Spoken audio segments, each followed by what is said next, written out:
So the cat was nowhere to be found on this property.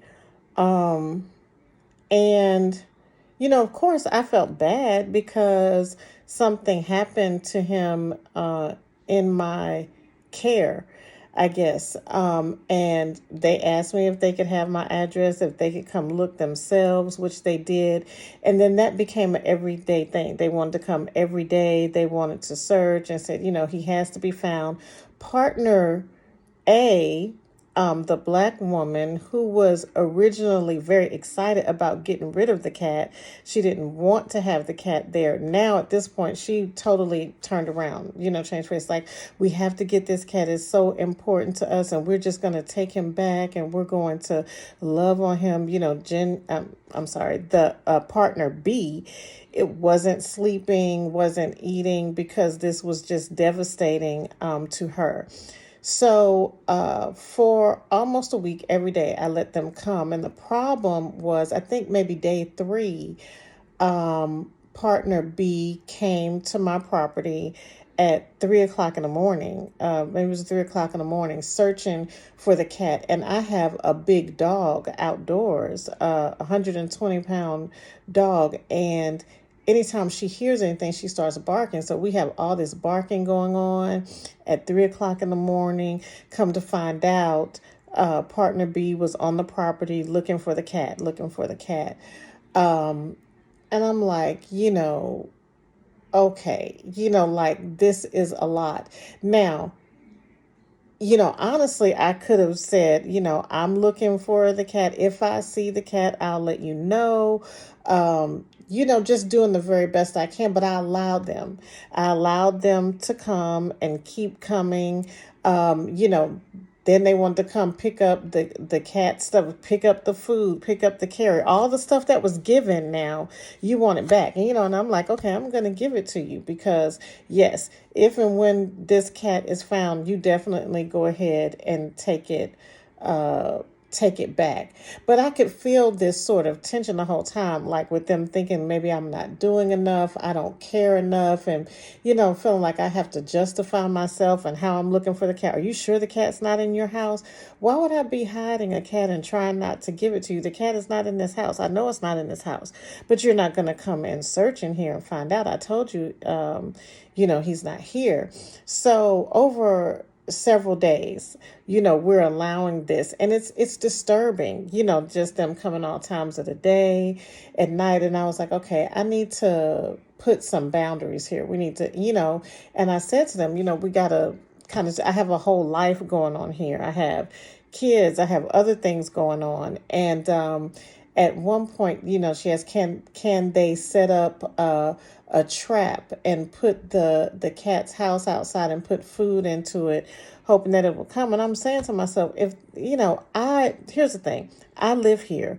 I know my property. If the cat was here, I think I would know. I think I know. I've been here for almost 10 years, so I know my property. I know the types of animals that are around here. I hope to God he's not around here because there are a lot of other things that could possibly harm him, which is why my animals don't go outside. There's the dogs go outside, but they have to be monitored. The small dogs have to be monitored outside because we live in the woods.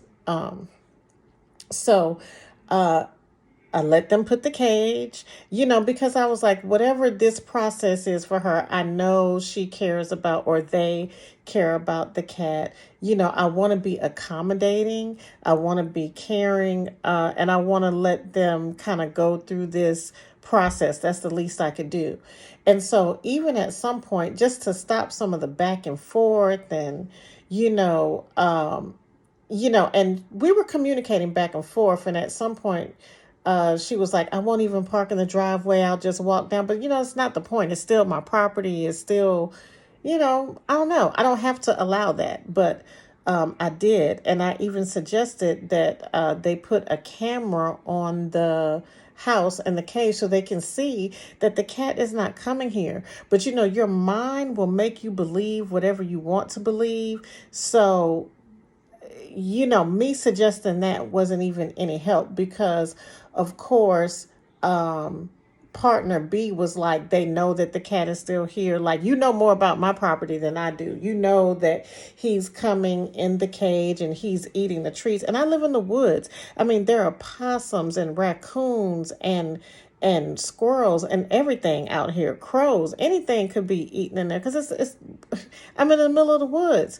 Okay, but have your process. You know what? Put a camera on the cage so you can see that clearly the cat is not coming back. And I'm just about being a realist. I don't know, people can call it harsh, but I'm being a realist. While you're so focused on the cat being on this property, there are many other places it could be. You know, you need to check the shelters. You need to check, there's an animal hospital close by. Put up some flyers or whatever about the cat, but just to insist that the cat has to be here on this property when he didn't want to be here in this house anyway, I just think is ludicrous.